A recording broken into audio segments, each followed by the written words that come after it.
जय हिंद साथियों, स्वाध्याय एजुकेशन पे आप सभी का हार्दिक स्वागत है। मैं रवि वर्मा। आज मैं आपको पढ़ाऊंगा अक्षांश देशांतर।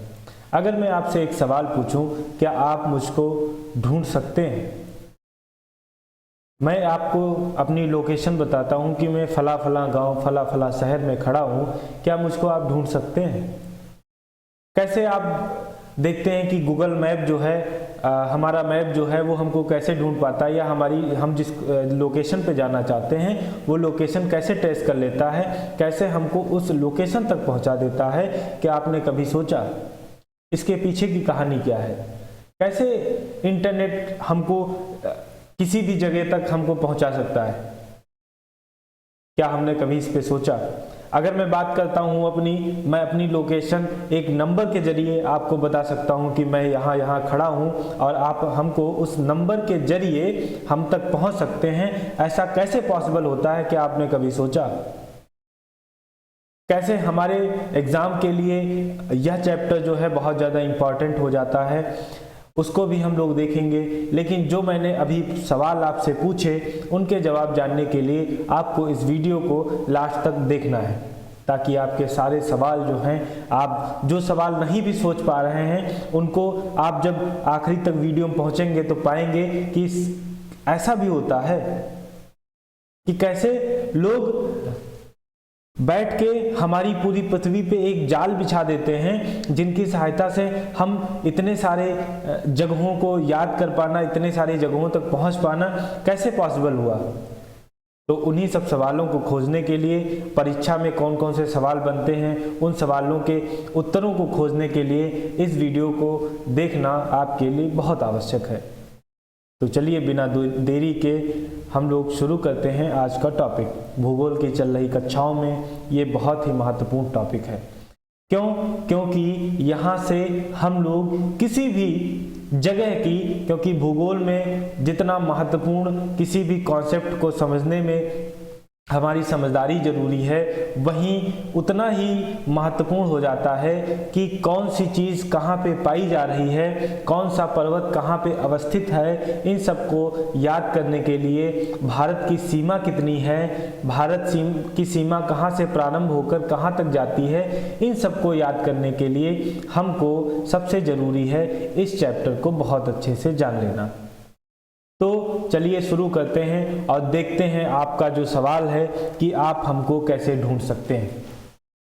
तो पढ़ते हैं हम लोग अक्षांश और देशांतर। क्या होता है अक्षांश, क्या होता है देशांतर? क्या आपने कभी सोचा कि जो हम जाल पढ़ने जा रहे हैं उसी जाल की सहायता से हम लोग कैसे गर्मी सर्दी का अनुभव कर सकते हैं, कहाँ पे गर्मी होगी कहाँ पे सर्दी होगी, इन सब चीज़ों को हम लोग बारी बारी देखेंगे। तो क्या है कि अक्षांश और देशांतर, अंग्रेजी में इसको अक्षांश को लैटिट्यूड, अंग्रेजी में देशांतर को लॉन्गिट्यूड बोलते हैं। आपने बहुत सुना होगा अक्षांश और देशांतर। आखिर ये अक्षांश और देशांतर है क्या? तो अक्षांश और देशांतर का उपयोग क्या है? जैसे हमारी जलवायु जो पेटियां हैं, यानी कि जो जलवायु है, कहाँ पे गर्मी होगी, किस जगह तक गर्मी होगी, कहाँ पे सर्दी पड़ेगी, कहाँ पे बर्फ होगी, ये भी हम लोगों को अक्षांश की सहायता से पता चलता है। अक्षांश और देशांतर की सहायता से ही, लैटिट्यूड और लॉन्गिट्यूड की सहायता से ही हमको किसी भी व्यक्ति की अवस्थिति का पता चलता है। किसी भी देश की अवस्थिति को जानने के लिए, किसी भी राज्य की अवस्थिति को जानने के लिए हमको अक्षांश और देशांतर का बखूबी ज्ञान होना आवश्यक है।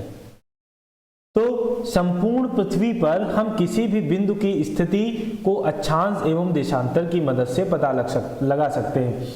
मान लीजिए कोई भी आप बिंदु खींच दीजिए पृथ्वी पे और हमसे कहिए कि आप इसका पता लगाइए, और आपने कहा कि इसका जो ये अक्षांश है और ये देशांतर है और आप पता लगाइए, तो मैं बहुत आसानी से इसको पता लगा सकता हूँ, फिर चाहे कितना भी छोटा बिंदु क्यों ना हो। क्यों? क्योंकि अक्षांश जो है, अक्षांश का जो मापन है डिग्री, मिनट, सेकेंड, इन सब में किया जाता है, मिनी सेकेंड तक पहुंच जाता है। तो कैसे मापन करना है, किस जगह की कैसे लोकेशन निकालना है, वो भी हम लोग देखेंगे। साथ ही देशांतर की मदद से समय की भी गणना की जाती है। आप लोग देखते हैं कि हमारे वहाँ का समय कुछ और है और हमारे पड़ोसी देश का कुछ समय और है, वहीं अमेरिका का समय कुछ और है, इंग्लैंड का समय कुछ और है। इन सब चीज़ों को आप कभी ना कभी सुनते रहते होंगे, देखते रहते होंगे। तो आखिर ऐसा क्या होता है जिससे उनका समय कुछ और है, हमारा समय कुछ और है? ऐसा क्या होता है, कौन से इसके पीछे कारण है, उनको भी हम लोग समझेंगे। तो देशांतर की सहायता से हम किसकी गणना करते हैं? समय की गणना करते हैं। यानी कि टाइम कैलकुलेशन जो है वो किसकी सहायता से हो रहा है? लॉन्गिट्यूड की सहायता से। लॉन्गिट्यूड की सहायता से हम लोग समय की भी गणना करते हैं। अक्षांश की बात करें तो इनसे पृथ्वी पर जलवायु पेटियों का भी निर्धारण किया जाता है कि किस अक्षांश के बीच में कौन सी जलवायु पेटी पाई जाएगी, या किस अक्षांश से लेकर किस अक्षांश तक गर्मी होगी, उसके बाद किस अक्षांश से जो है सर्दी पड़ेगी, किस अक्षांश में से बर्फ होगी, कहाँ पे 6 महीने का दिन 6 महीने की रात होगी। इन सारे सवालों को हम लोग देखेंगे। तो बेसिकली अक्षांश और देशांतर होता क्या है ये हम लोग देखेंगे कि इनका उपयोग क्या है, कि संपूर्ण पृथ्वी पर हम किसी भी बिंदु की स्थिति को देशांतर एवं अक्षांश एवं देशांतर की मदद से पता लगा सकते हैं। यानी कि हम किसी भी लोकेशन, किसी भी की अवस्थिति का पता लगा सकते हैं किसकी सहायता से? अक्षांश और देशांतर की सहायता से। साथ ही देशांतर की मदद से हम किसी भी स्थान का स्थानिक जो समय होगा वो हम लोग निकाल सकते हैं। लेकिन क्या दिल्ली का जो है वो समय अलग है, और क्या यूपी में लखनऊ का समय जो है वो अलग है? क्या बिहार में पटना का समय कुछ अलग है? क्या कोलकाता का समय कुछ अलग है? क्या वाकई में इनके समय में अंतर है? क्या हमारी जो घड़ी हमको समय दिखाती है, क्या कोलकाता वालों को भी वही दिखाती होगी? क्या अरुणाचल प्रदेश वालों को भी वही दिखाती होगी? तो चलिए हम लोग देखते हैं। पहले देखेंगे कि अक्षांश आखिर है क्या, किसको कहते हैं अक्षांश।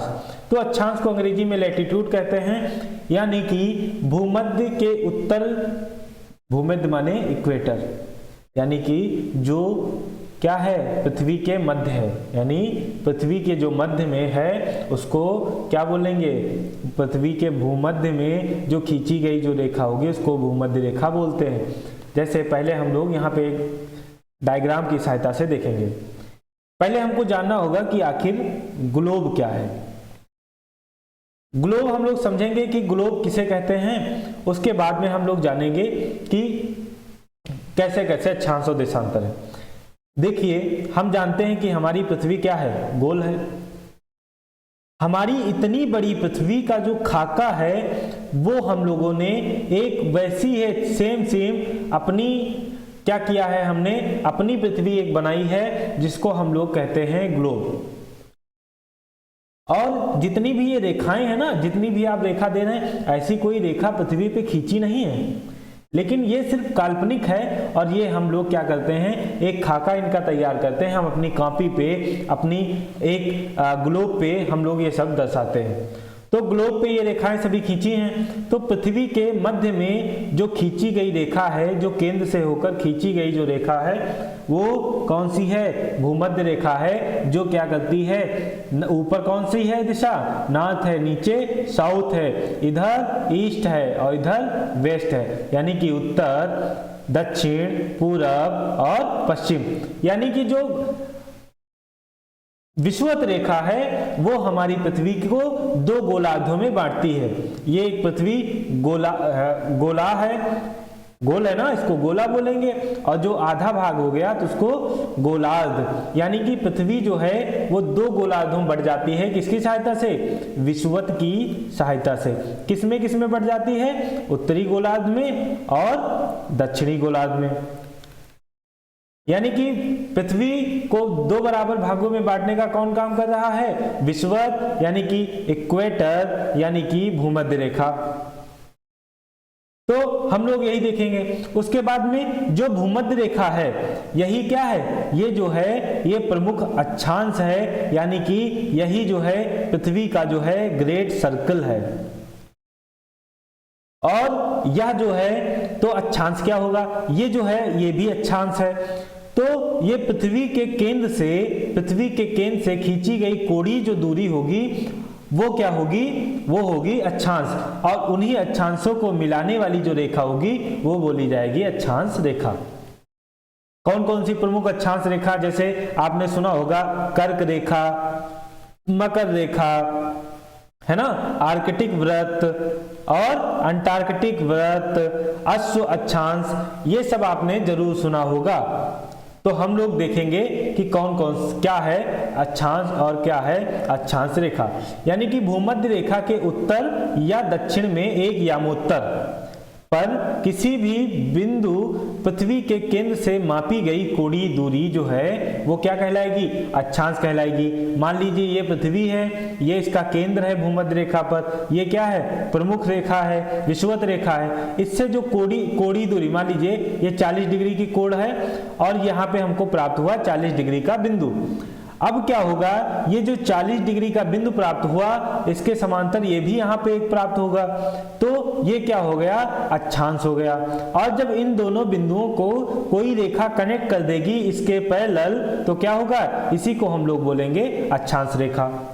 तो कोणीय दूरी अक्षांश कहलाती है, अर्थात पृथ्वी पर किसी दिए गए बिंदु की विषुवत वृत्त रेखा से उत्तर या दक्षिण की कोणीय दूरी की माप को क्या बोलते हैं, अक्षांश बोलते हैं। अक्षांश की संख्या कितनी है, 179।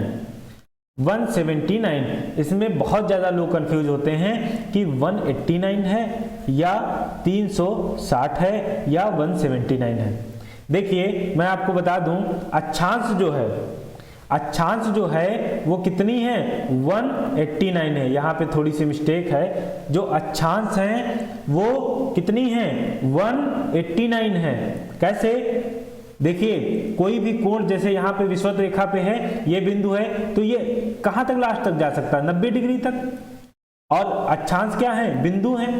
तो यहाँ पे एक बिंदु, यानी कि ये 90 ऊपर के हो गए। ऐसे ही दक्षिण में तो यहाँ पे भी 90, और एक जो ये अक्षांश है प्रमुख, तो 90 प्लस 1 कितना हुआ जाके, 181। तो अक्षांशों की अगर बात करें तो कितनी है, 181। वहीं अक्षांश रेखाओं की बात करें तो कितनी हो जाएंगी, 179। क्यों, क्योंकि ऐसे ऐसे हम लोग पैरेलल तो खींचते चले जाएंगे, लेकिन जहां पे 90 डिग्री आएगा वहां पे रेखा ना खींचकर एक बिंदु मात्र होगी, तो बिंदु को क्या हम रेखा बोलेंगे, नहीं बोलेंगे ना। तो जब बिंदु को हम लोग रेखा नहीं बोलेंगे तो कितने बिंदु हमको मिल रहे हैं, 2 बिंदु मिल रहे हैं, यानी कि ये 2 बिंदु जो है 181 में माइनस हो जाएगा, तो 179 जो है वो क्या हो जाएंगी, अक्षांश रेखाएं।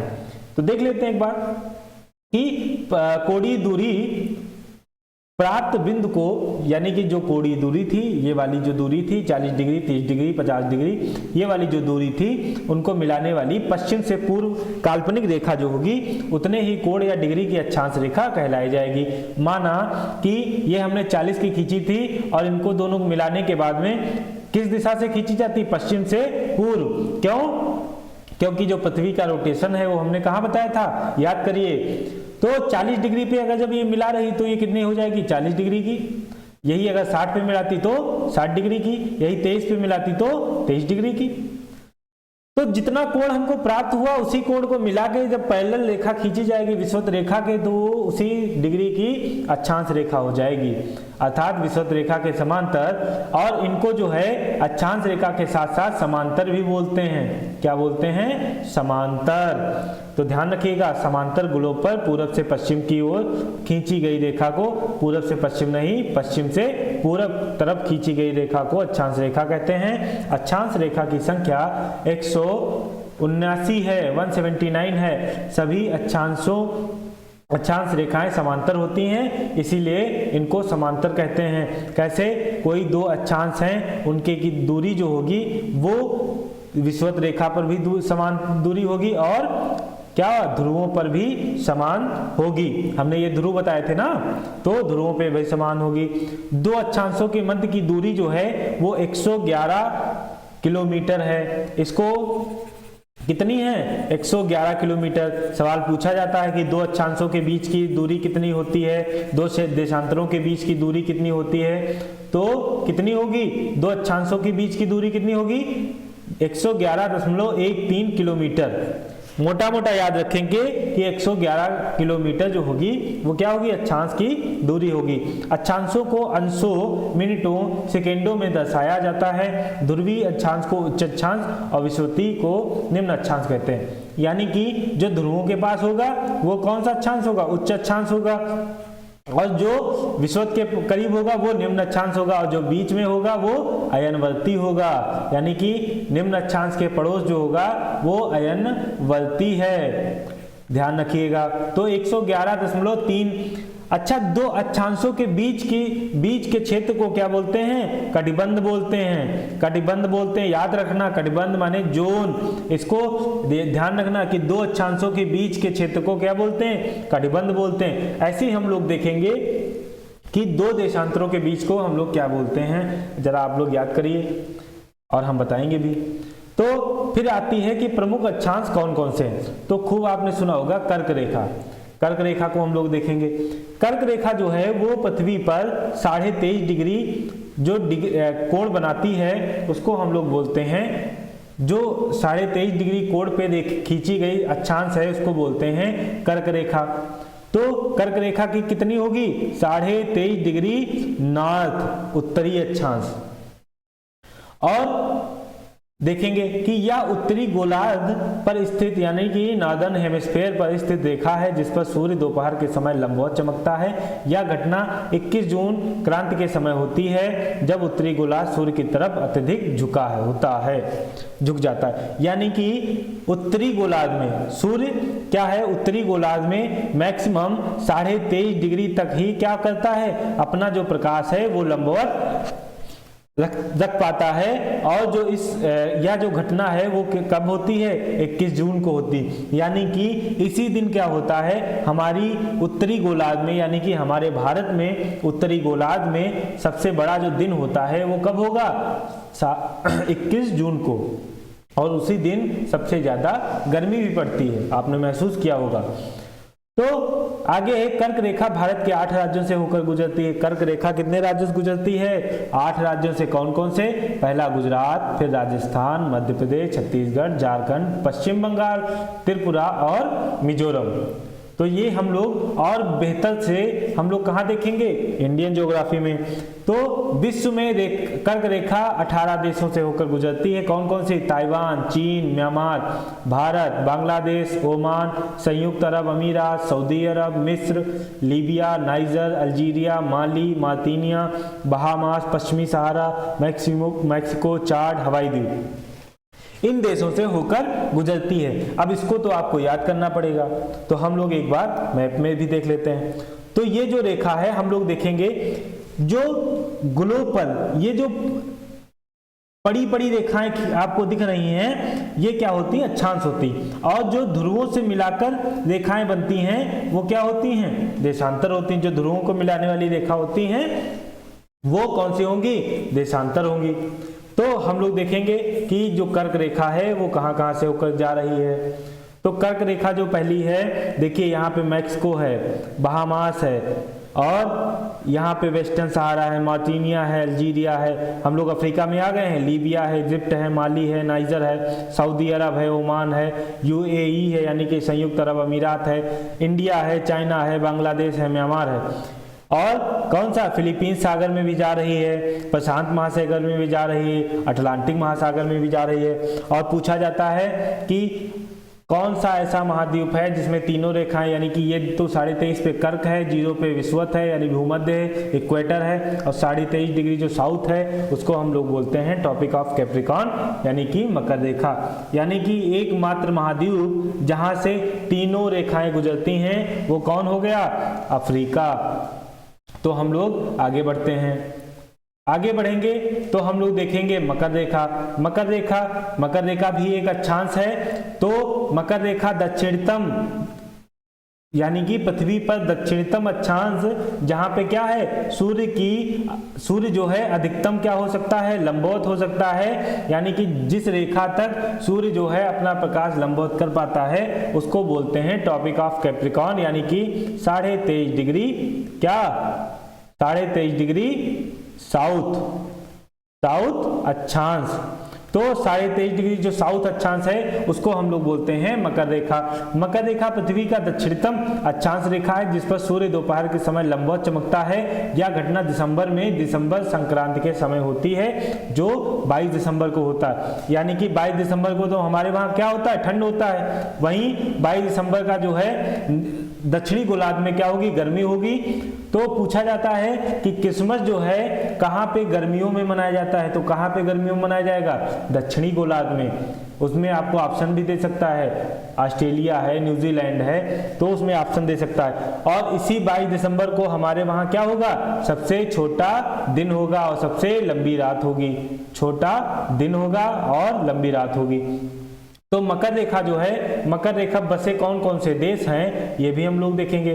तो चिली है, पराग्वे है, नामीबिया है, दक्षिणी अफ्रीका है, मेडागास्कर है, फ्रेंच पोलिनेशिया है, अर्जेंटीना है, ब्राजील है, बोत्सवाना है, मोजाम्बिक है, ऑस्ट्रेलिया है, टोंगा है। मोस्ट ऑफ जो कंट्रीज हैं वो कहाँ की हैं, अफ्रीकन्स हैं, अफ्रीका की हैं। कहाँ की हैं, अफ्रीका की। तो ये तो रहा मकर रेखा। मकर रेखा के अलावा हमको विषुवत रेखा देखना है कि विषुवत रेखा जो है वो कहां पे है। विषुवत रेखा हमने अभी देखा, विषुवत रेखा जो है पृथ्वी को 2 बराबर भागों में बांटती। कौन कौन सा, नॉर्थ हेमिस्फीयर और सदर्न हेमिस्फीयर, यानी कि उत्तरी गोलार्ध और दक्षिणी गोलार्ध। तो देखेंगे इसके बारे में क्या है। भूमध्य रेखा पृथ्वी की सतह पर उत्तरी एवं दक्षिणी ध्रुव से समान दूरी पर स्थित एक काल्पनिक रेखा है। यह पृथ्वी को 2 बराबर गोलार्धों में बांटती। हमने देखा भी पृथ्वी को 2 बराबर गोलार्धों में बांट रही। इस रेखा पर दिन रात क्या होंगे, बराबर होते हैं। यानी कि इस रेखा पर क्या है, सूर्य हमेशा लंबवत चमकता है। यानी कि सूर्य जो है इस पे लंबवत अधिकतम जो है इस पे इसी पे लंबवत चमकता है, जो क्या क्या करेगा, दिन रात को क्या करेगा, बराबर करेगा। यानी कि इसी रेखा पर दिन रात बराबर होते हैं, इसलिए विषुवत रेखा कहते हैं। इस पे ही क्या होता है, साथ ही सूर्य अपनी सामयिक चाल में वर्ष में 2 बार 21 मार्च और 23 सितंबर को ठीक ऊपर होता है, जिससे सभी जगह पे दिन रात बराबर होते हैं। इसको हम लोग क्या बोलते हैं, इक्विनॉक्स बोलते हैं। तो इक्विनॉक्स माने विषुव। तो विषुव में कौन कौन से 2 दिन होंगे, 21 मार्च और 23 सितंबर। 21 मार्च और 23 सितंबर। यानी कि जो सूर्य है वो क्या होगा, इन 2 पे क्या करेगा, लंबवत चमकेगा। यानी कि सूर्य मान लो यहाँ से चमक रहा है, तो एक बार यहाँ पे चमक गया मान लो 21 मार्च को, फिर मार्च में इधर जाएगा जून में, तो जून में 21 जून को कहाँ चमकेगा, कर्क रेखा पर, फिर आएगा नीचे, फिर सितंबर में चमकेगा 23 सितंबर को, फिर आएगा नीचे मकर पे चला जाएगा, और जब मकर पे चला जाएगा तो 22 दिसंबर को मकर पे लंबवत हो जाएगा। फिर विषुवत रेखा एक महान वृत्त है। हमने क्या पहले बताया था, विषुवत रेखा जो है वो महान वृत्त है। इसकी लंबाई जो है 40,076 किलोमीटर है, और इसको अगर मील में देखें तो 24,101 मील है। विषुवत रेखा पर बसे देश जो हैं वो कौन कौन से हैं। विषुवत रेखा पर जो बसे देश हैं, Ecuador, Brazil, Congo, Uganda, Somalia, Sao Tome and Principe, Kiribati, Colombia, Gabon और कांगो गणराज्य, केन्या, इंडोनेशिया, मालदीव। तो ये तो रहे विषुवत रेखा पर बसे देश। उसके बाद हम लोग बात करेंगे देशांतर रेखा बात करेंगे, लेकिन देशांतर रेखा से पहले हम लोग एक चीज देखेंगे कि जो महत्वपूर्ण अक्षांश था उसमें क्या था, महत्वपूर्ण अक्षांश में क्या था। ये तो हमारा 0 डिग्री क्या हो गया, भूमध्य रेखा, भूमध्य रेखा। उसके बाद ये हो गई हमारी 23.5 डिग्री, क्या हो गई 23.5 डिग्री उत्तरी अक्षांश, यानी कि क्या हो गई, कर्क रेखा। कर्क रेखा जहां तक उत्तरी गोलार्ध में सूर्य जो है लंबवत चमकता है। इधर दक्षिण में क्या होगा, 23.5 डिग्री दक्षिणी अक्षांश पे क्या होगा, मकर रेखा। क्या होगा, मकर रेखा। यहाँ पे दक्षिणी गोलार्ध में जो सूर्य लंबवत चमकेगा वो कहाँ तक चमकेगा, 23.5 डिग्री दक्षिणी अक्षांश तक। फिर हम लोग बात करेंगे एक प्रमुख अक्षांश है, वो कौन सी है, 66.5 डिग्री जो है उत्तरी अक्षांश, नॉर्थ लैटिट्यूड जो है, इसको बोलते हैं आर्कटिक व्रत, आर्कटिक व्रत। फिर जो है हम लोग बात करेंगे 23.5 डिग्री, 66.5 डिग्री, सॉरी 66.5 डिग्री जो है वो बात करेंगे साउथ की, साउथ लेटीट्यूड की। इसको बोलते हैं अंटार्कटिक वृत्त। अब हम लोग बात करेंगे कि आखिर इससे हमको पता क्या लगेगा। और ऊपर जो ध्रुव है उसको बोलेंगे 90 डिग्री नॉर्थ लेटीट्यूड और 90 डिग्री साउथ लेटीट्यूड। तो आखिर इनसे हमको पता क्या चलता है, तो इनसे हमको पता चलता है कि सूर्य की स्थिति जहां होगी वहां पे क्या होगा, सूर्य जहां पे लंबवत प्रकाश डालेगा वहां पे क्या होगा, गर्मी पड़ेगी, यानी कि वो क्षेत्र कैसा होगा, उष्ण होगा। लेकिन जैसे जैसे सूर्य की किरणें जो हैं तिरछी हो जाएंगी, गर्मी सूर्य की कम पड़ेगी, तो वहां पे मौसम कैसा होगा, ठंडा होता चला जाएगा। तो जो 23.5 डिग्री से जो 23.5 डिग्री का क्षेत्र है इसको हम लोग बोलते हैं उष्ण कटिबंधी, यानी कि 23.5 से 23.5 जो होगा, 23.5 से 23.5 नॉर्थ साउथ जो होगा उसको बोलते हैं उष्ण कटिबंधीय क्षेत्र। हमने क्या बोला था, कटिबंध कहते हैं, क्यों कहते हैं, दो अक्षांशों के बीच का जो क्षेत्र होगा वो कटिबंध होगा। फिर 23.5 से जो 66.5 डिग्री है उसको हम लोग बोलते हैं, क्या बोलते हैं, इसको बोलते हैं समशीतोष्ण, समशीतोष्ण, यानी कि यहाँ पे गर्मी भी और ठंडा भी रहेगा मौसम। ऐसे ही दक्षिणी गोलार्ध में होगा। फिर जो 66 से 90 तक है उसको बोलते हैं शीत कटिबंध। तो हमको ध्यान रखना चाहिए कि 23.5 डिग्री साउथ से लेकर 23.5 डिग्री नॉर्थ तक, यानी कर्क से लेकर मकर तक जो क्षेत्र है उसको उष्ण कटिबंधीय क्षेत्र, 23.5 डिग्री नॉर्थ से लेकर 66 डिग्री साउथ, 66 डिग्री नॉर्थ तक लेटीट्यूड तक क्या होगा, समशीतोष्ण होगा।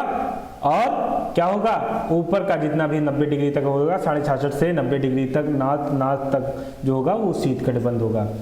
ध्यान रखना, अक्षांशों को हमेशा उत्तरी और दक्षिणी में ही व्यक्त करेंगे, ना कि पूर्वी और पश्चिमी में। क्यों नहीं करेंगे, आइए आगे हम लोग देखेंगे। हम लोग देखेंगे कि देशांतर क्या है। देशांतर की अगर बात करें तो पृथ्वी पे दो ध्रुव हमने बात की, उत्तरी ध्रुव और दक्षिणी ध्रुव।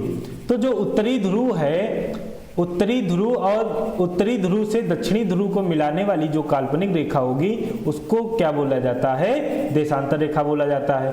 यानी कि जो देशांतर होगी वो क्या करेगी, वो नॉर्थ जो पोल है उसको साउथ पोल से जोड़ने का काम करेगी, जिससे क्या होगा, देशांतर रेखा की रचना होगी। ये सिर्फ काल्पनिक है और कुछ नहीं। तो देशांतर रेखाओं को पृथ्वी की सतह पर उत्तरी ध्रुव से दक्षिणी ध्रुव तक खींचा गया है, अर्थात पृथ्वी के दोनों ध्रुवों को मिलाने वाली काल्पनिक रेखाओं को क्या बोलते हैं, देशांतर बोलते हैं। प्रत्येक देशांतर एक महान वृत्त होता है। उसमें कौन सा ग्रेट सर्किल था, 0 डिग्री, ध्यान रखना।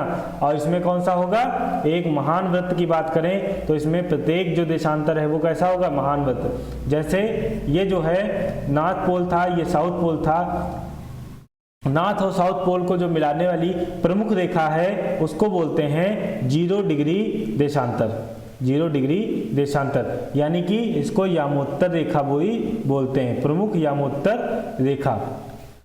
तो इसको जीएमटी भी बोलते हैं, ग्रीनिच टाइम लाइन इसको बोलते हैं।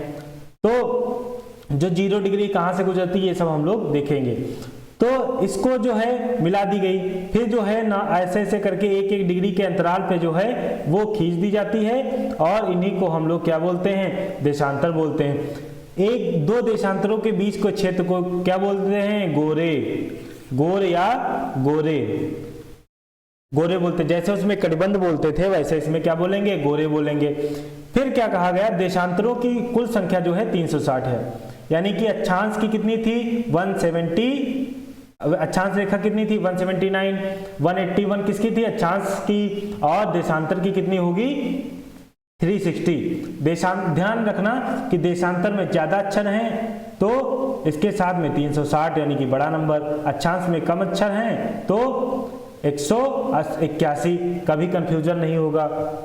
फिर दो देशांतरों के बीच की दूरी जो होगी वो 111.32 किलोमीटर है, लेकिन विषुवत पे ये दूरी मापी गई है जो अधिकतम है 111.32 111.32 किलोमीटर जो है।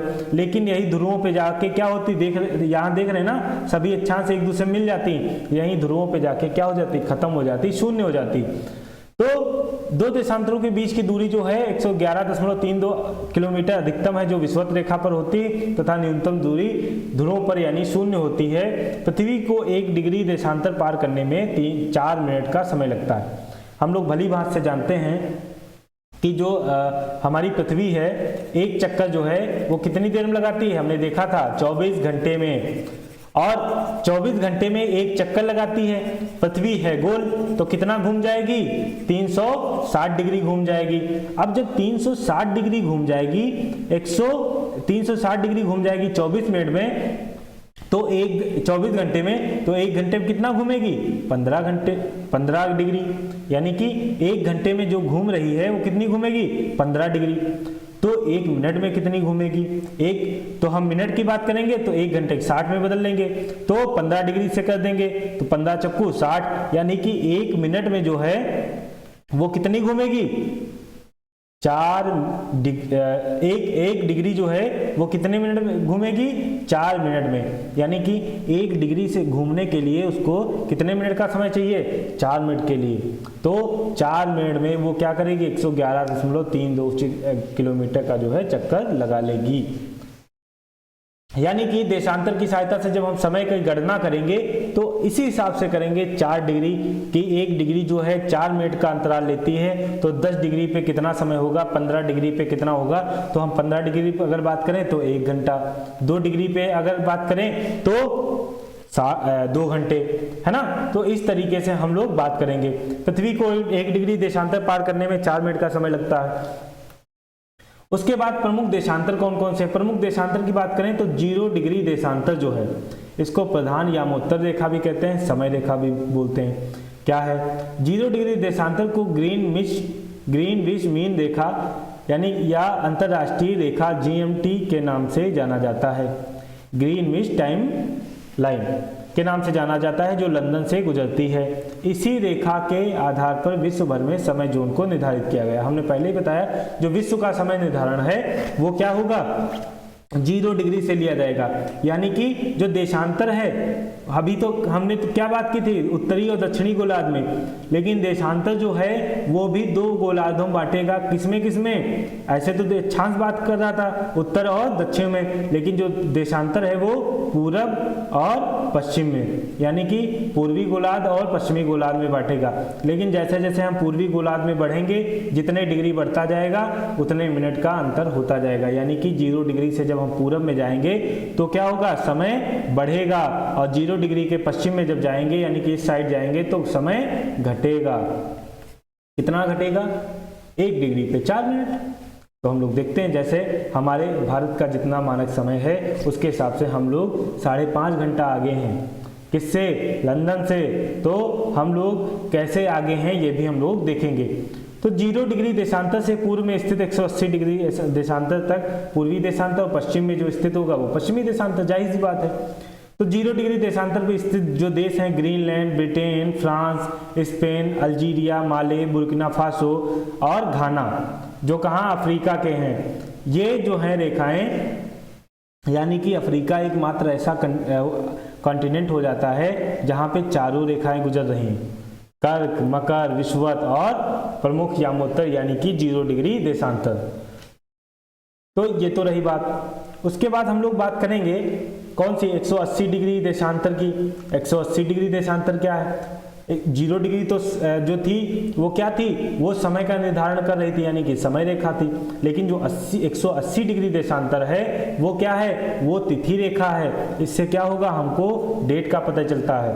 विश्व में तारीख का निर्धारण कौन करता है, 180 डिग्री देशांतर रेखा। इसी तिथि को पार करने पर पूर्व में 1 दिन बढ़ जाता है और पश्चिम में 1 दिन घट जाता है। तो हम लोग ये भी ध्यान रखेंगे। फिर हम लोग बात करते हैं अपनी भारत की जो देशांतर रेखा है जो समय निर्धारण करती है वो कौन सी है, 82.5 डिग्री। कौन सी, 82.5 degree east longitude. East longitude यानी कि जो 82.5 डिग्री पूर्वी देशांतर जो है वो क्या करेगी, भारत का समय निर्धारण करेगी। और प्रत्येक देश में प्रत्येक देश में उसी देश की एक मानक समय रेखा निर्धारित की जाती है, लेकिन कुछ देश जो देशांतरी विस्तार अधिक रखते हैं उसमें एक से अधिक भी मानक समय रेखा हो सकती हैं, जैसे रसिया में 11, चाइना में, कनाडा में, यूएसए में 1, 2, 3 से भी अधिक रेखाएं हैं जो वहां का समय निर्धारण में सहयोग करती हैं। तो भारत का जो समय है इसी रेखा के द्वारा निर्धारित किया जाता है। किसके द्वारा? 82.5 डिग्री पूर्वी देशांतर, जिसको अंग्रेजी में IST भारत मानक समय रेखा, हिंदी में और इंग्लिश में इंडियन, क्या IST full form Indian standard time, क्या बोलते हैं? इंडियन स्टैंडर्ड टाइम, जो कि कहाँ से निकलती है? इलाहाबाद यानी प्रयागराज के निकट नैनी से होकर गुजरती है। हमारा समय जो है GMT से, कहाँ से? GMT यानी कि 0 डिग्री देशांतर से कितना आगे है? 5.5 घंटे आगे है। कैसे आगे है हम लोग देख लेते हैं भाई। हमने क्या बात की थी? एक जो है डिग्री जो है कितने का? 1 डिग्री जो है 4 मिनट का। कितने? 4 मिनट का। तो 15 डिग्री कितने का? 60 मिनट का, यानी कि 1 घंटा। तो 30 डिग्री कितने का हो जाएगा? 2 घंटे का। तो 75 डिग्री में 82 डिग्री यहाँ पे निकल के आ रहा, तो 82 डिग्री निकल के आ रहा है, तो हम लोग तो सीधा 82 से भाग कर देते हैं। 82 से 4 को भाग कर दीजिए, आपका हो जाएगा, ऐसे ना करिए आप लोग, देखिए 15 डिग्री में कितना हम लोग चले? 15 डिग्री में 1 घंटा, 30 डिग्री में 2 घंटे और 45 डिग्री में 3 घंटे, 60 डिग्री में 4 घंटे, 75 डिग्री में कितना? 75 डिग्री में 5 घंटे। उसके बाद कितना इसमें अंतर आ रहा है? 75 डिग्री के बाद कितना आ रहा है? 5, 75 से 5 80 और फिर 2 2.5 हो गया। तो जो हमारा समय निकल के आएगा, यानी कि ये तो 5 घंटे और फिर कितना बचा? कितना बचा हमारे पास? 5 2 7, यानी कि 7 चौक 28 और इधर का 50, यानी कि आधा डिग्री है तो कितना हो जाएगा? आधा डिग्री है तो कितने मिनट का? 2 मिनट का, यानी कि ये 2 तो कितना हो जाएगा? 30 मिनट। और 30 मिनट यहाँ पे कितना हो रहा था? 5 घंटे। तो 5 घंटे 30 मिनट हम लोग इस तरीके से आगे हो जाएंगे। तो ये तो रही बात किसकी? अक्षांश और देशांतर की। उसके बाद हम लोग थोड़ा सा और देख लेंगे, एक जाल बना के देख लेंगे पूरी पृथ्वी का कि कौन कौन सी प्रमुख अक्षांश हैं, कौन कौन सी प्रमुख देशांतर हैं। तो एक हम लोग यहाँ पे जाल बना के देख लेते हैं। ये हमारा, मान लीजिए ये हमारी पृथ्वी है और इस पृथ्वी पे क्या है? इस पृथ्वी पे क्या है? हमने क्या खींची थी? एक जो है 0 डिग्री लाइन खींची थी। कौन सी खींची थी? 0 डिग्री लाइन। तो 0 डिग्री जो लाइन थी वो क्या करेगी? हमारी पृथ्वी को 2 बराबर गोलार्धों में बांटेगी। तो 2 गोलार्धों में बराबर जब बांटेगी तो क्या होगा? क्या होगा? एक तो निकल के आएगा उत्तरी गोलार्ध और दूसरा निकल के आएगा दक्षिणी गोलार्ध।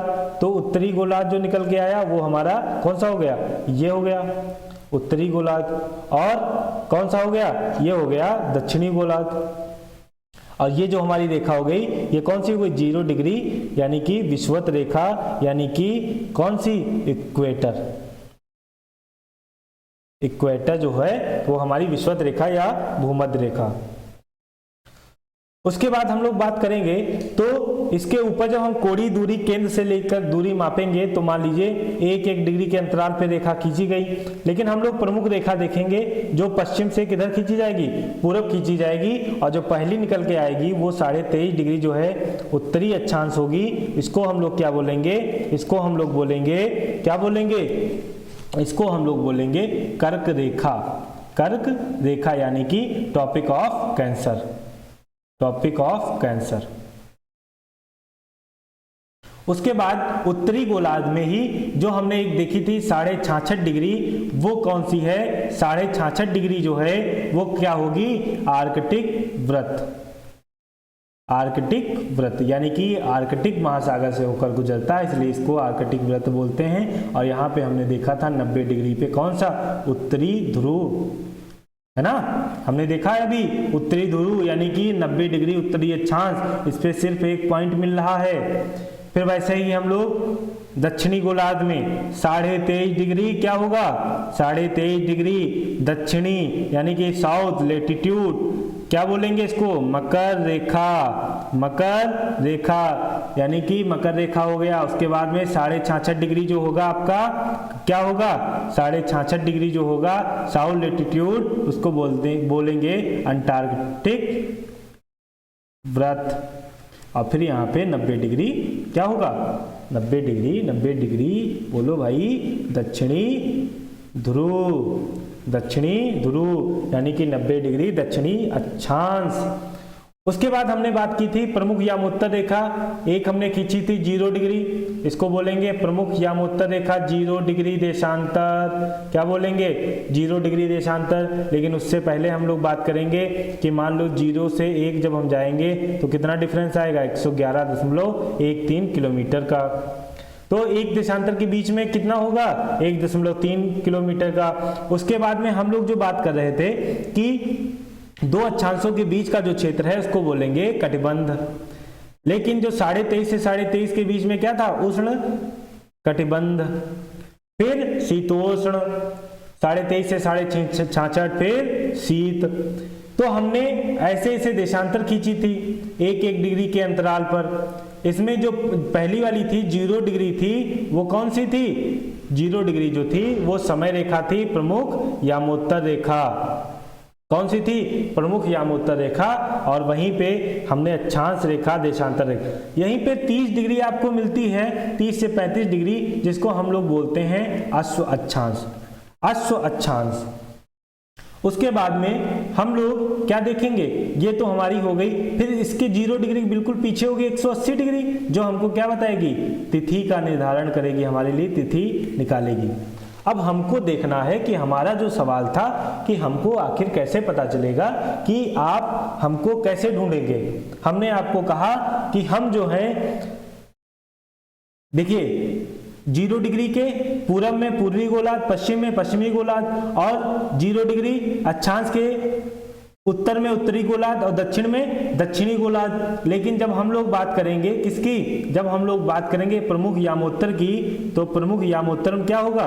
प्रमुख यामोत्तर में जो होगा वो क्या करेंगे? प्रमुख यामोत्तर के बीच में जो होगा क्षेत्र, उसके जो कॉर्नर पे होगा, यानी कि ये वाला जो क्षेत्र होगा, ये कौन सा होगा? उत्तरी पूर्वी। उत्तरी पूर्वी। ऐसे ही ये वाला क्षेत्र कौन सा होगा? दक्षिणी यहाँ का, और पूर्वी यहाँ का, दक्षिणी पूर्वी। वैसे यहाँ पे पश्चिमी दक्षिणी, दक्षिणी पश्चिमी, उत्तरी पश्चिमी। तो ऐसे ये भी 4 गोलार्ध बढ़ जाएंगे। हमने आपसे कहा कि आप हमको ढूंढिए, और हम जो है कितने 3 डिग्री देशांतर और 6 डिग्री जो है उत्तरी अक्षांश पे, हम 3 डिग्री पूर्वी देशांतर और 6 डिग्री उत्तरी अक्षांश पे हम बैठे हैं। तो आपने तुरंत या तो मैप लगाएंगे या तो गूगल मैप का सहारा लेंगे। और गूगल मैप क्या बताएगा? गूगल मैप कैसे ट्रेस करेगा? हमको अक्षांश और देशांतर की सहायता पे। मान लीजिए ये 3 डिग्री अक्षांश जो है गुजर रही थी, और ये 6 डिग्री कौन सी गुजर रही थी? देशांतर गुजर रही थी। गूगल मैप ने तुरंत फटाक से देखा कि यहाँ पे जो ग्रिड है, यहाँ पे ग्रिड, ये जितना भी जाल देखते हैं ना, इसको हम लोग बोलते हैं ग्रिड। जियोग्राफी में क्या बोला जाता है? ग्रिड बोला जाता है। तो उसने देखा कि 4 डिग्री और 6 डिग्री तो यहाँ पे काट रहा है, तो जहाँ पे काट रहा होगा वहीं पे आपको पहुँचा देगा, और वहीं पे आपको हम बैठे मिलेंगे। तो आपको अगर हमको ढूंढना है तो कैसे ढूंढेंगे? हमने आपसे कहा कि हम जो है 10 डिग्री पूर्वी देशांतर पे बैठे हैं, 10 डिग्री पूर्वी देशांतर पे बैठे हैं। तो आपने क्या किया कि ये वाली 10 डिग्री पूर्वी देशांतर है। अब आप हमको यहाँ ढूंढेंगे कि यहाँ ढूंढेंगे कि यहाँ ढूंढेंगे। भाई ये पूरी 10 डिग्री देशांतर है ना, 10 डिग्री पूर्वी देशांतर है तो आप कहाँ कहाँ हमको ढूंढेंगे। इसलिए देशांतर के साथ अक्षांश का होना, अक्षांश के साथ देशांतर का होना बहुत ज़रूरी है, वरना हम लोग ढूंढ नहीं पाएंगे। और जब ढूंढने के लिए जहाँ पे एक दूसरे को काट रही होंगी वहीं पे हम आपको बैठे मिलेंगे या आप बैठे मिलेंगे। आपने किसी को बुलाया, कहा कि आप हमको इस पार्क में मिलिए, फला फला पार्क में मिलिए। अब मान लीजिए वो किसी तीसरे शहर से आ रहा है, मान लीजिए वो आ रहा है लंदन से और इंडिया में आपने बुलाया उसको। अब आपने कहा कि ऐसा करिए कि इस पार्क में आप, मान लीजिए जवाहर पार्क में आप आ जाइए। अब वो इंडिया में किस जवाहर पार्क में ढूंढेगा आपको। एक तरीका ये है कि आप अपनी लोकेशन उसको सेंड करिए, तो लोकेशन में क्या आपका जाता है, longitude and latitude and longitude. तो आपका लॉन्गिट्यूड एंड लैटिट्यूड जो है उसके पास जब पहुंचेगा तो वो फटाक से आपकी लोकेशन जो है वो ट्रेस कर लेगा और फटाक से आप तक पहुंच सकता है। तो हमारे लिए अक्षांश और देशांतर का इतना ज़्यादा महत्वपूर्ण, हमारे लिए जो है बहुत ज़्यादा महत्वपूर्ण हो जाती है। तो अक्षांश देशांतर में हम किसी भी बिंदु की स्थिति अवस्थिति को हम पता लगा सकते हैं कि आप कहाँ पे हैं, हम कहाँ पे हैं, हमको जो बुलाया है वो कहाँ पे, हम जिससे मिलने जा रहे हैं वो कहाँ पे बैठा, इस चीज़ों को हम पता लगा सकते हैं। और जो हमारा गूगल मैप है, हमारे गूगल बाबा जो हैं, गूगल मैप जो हैं हमको फटाक से पहुँचा देते हैं ना, रास्ते पकड़ा के। तो कैसे पहुँचा देते हैं, आपने देखा होगा कि वो डायरेक्ट कभी कभी पहुँचाने लगते हैं जहाँ पे रास्ता भी नहीं होता। वो कैसे, उनको देख, जैसे वो यहाँ पे हैं, अब वो सीधा पकड़ लिए कि ये वाला जो देशांतर अक्षांश हमको यहाँ पहुँचाना है, अब वो तो फटाक से यहाँ से सीधा लेकर चले आ रहे हैं, अब तो रास्ता ही नहीं है। तो कभी कभी यहाँ पे गलतियाँ हो जाती हैं, लेकिन मोस्ट ऑफ क्या होता है 99% तो सही रहता है। वो हमको कैसे सही पहुँचाता है, वो बस देशांतर और अक्षांशों का कमाल है। ऐसा कुछ पृथ्वी पे है नहीं कि ये इतनी सारी रेखाएं जो हैं कोई जाके पृथ्वी पे खींच दिया है, लेकिन पृथ्वी पे क्या है, ये सब रेखाएं काल्पनिक है। क्यों काल्पनिक है, ये सिर्फ हमारी सुविधा के लिए है। हमारे भूगोल वेत्ताओं ने क्या किया, पृथ्वी का एक लघु रूप बनाया जिसको हम लोग ग्लोब बोलते हैं। उन ग्लोबों पर किसी भी अवस्थिति को जानने के लिए एक टेक्निक निकाली, जो टेक्निक क्या थी, अक्षांश और देशांतर के रूप में देखी गई। और उन्हीं के सहायता से हम किसी भी देश की बाउंड्री का पता लगा सकते हैं, किस देश की कहाँ तक सीमा है उसका पता लगा सकते हैं। जैसे आप अपने खेत में क्या खींचते हैं, मेड़ खींचते हैं ना, या आप अपनी प्लाट की बाउंड्री कराते हैं ना, आप उसको 10 साल के लिए छोड़ दीजिए, आपका पड़ोसी धीरे धीरे करके अगर उसको बढ़ा दे, क्या आप जान पाएंगे। ऐसे ही किसी देश की जो सीमा है वो अगर अक्षांश और देशांतर की सहायता से नहीं निर्धारित होगी तो क्या आप बता पाएंगे कि हम यहाँ तक सीमित थे और वो हमसे इधर चले आए हैं या हम उनके उधर चले आए हैं, तो हमेशा विवाद ही रहेगा ना। तो एक देशांतर और अक्षांश किसी भी देश की बाउंड्री को निर्धारित करने में भी बहुत सहायता करता है, यानी कि ये हमारे विवाद को भी खत्म करेगा। जैसे गांव में आए दिन क्या होता है, मेड़ों में मेड़ के लिए झगड़ा होने लगता है, खेतों के लिए कि हमारी मेड़ यहाँ से थी, आपका यहाँ से खेत था, उसमें क्या होने लगता है, झगड़ा होने लगता, कोई इधर काट देता, कोई उधर काट देता है, वो आगे पीछे करते रहते हैं। लेकिन अगर एक बार उनका अक्षांश देशांतर डिसाइड हो जाए कि इस मेड़ पे क्या है, ये वाली अक्षांश रेखा गुजर रही, ये वाली देशांतर रेखा गुजर रही है, तो वो जन्मों जन्मों तक कोई बिगाड़ नहीं सकता कि नहीं आपका यहाँ था, हमारा यहाँ था। वो एक बार फिक्स तो फिक्स। तो हमारे लिए अक्षांश देशांतर इतना ज़्यादा महत्वपूर्ण हो जाता है। तो उम्मीद है आपके जो सवाल थे, प्रश्न थे शुरुआत में कि हम आपको पता लगा सकते हैं कि आप कहाँ पे हैं, उस सवाल का जवाब आपको बखूबी मिल गया होगा। वीडियो अगर अच्छा लगा हो तो लाइक करें, कमेंट करें, लोगों के साथ शेयर करें और उनको बताएं कि हम भी आपका पता लगा सकते हैं। कैसे लगा सकते हैं उनसे बताइए, अगर उनको नहीं पता है तो उनसे कहिए ये वीडियो देखें और आप अपने सारे सगी संबंधियों तक इस वीडियो को पहुंचाइए ताकि उनको भी पता चले ना कि आप भाई साहब कहाँ बैठे हैं। इसी के साथ मैं इजाज़त लेता हूँ, बने रहिए स्वाध्याय एजुकेशन पे। नमस्कार।